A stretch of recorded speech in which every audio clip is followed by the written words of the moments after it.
Really coming down in a lot of Hampton roads right now, too. That includes the peninsula and James City County. Let's check back in with 10 on your side's Jason Marks. And Jason, we've seen heavier snow here. How are things there? Well, it started snowing here, guys, just after 4 o'clock, and it's been coming down pretty good ever since. We've had very small flakes, but we had a lot of them. Let me step out of the way just to give you a reference point of where we are. We're in Lightfoot, right outside of Williamsburg. This is Rochambeau right in front of us. In the distance, you can see Route 199, all of that leading to Interstate 64. Now, obviously, crews here were worried about this sticking to the ground.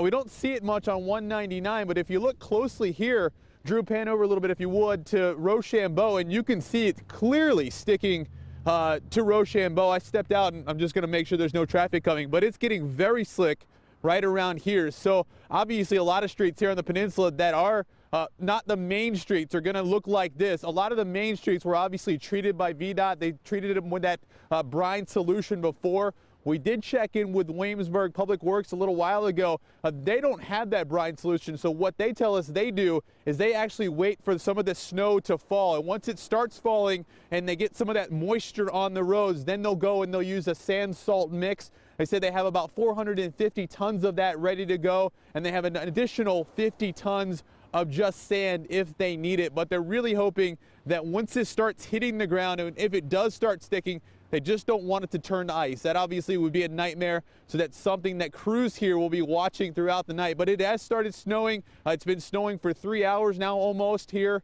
in James City County, and it just continues to come down, guys.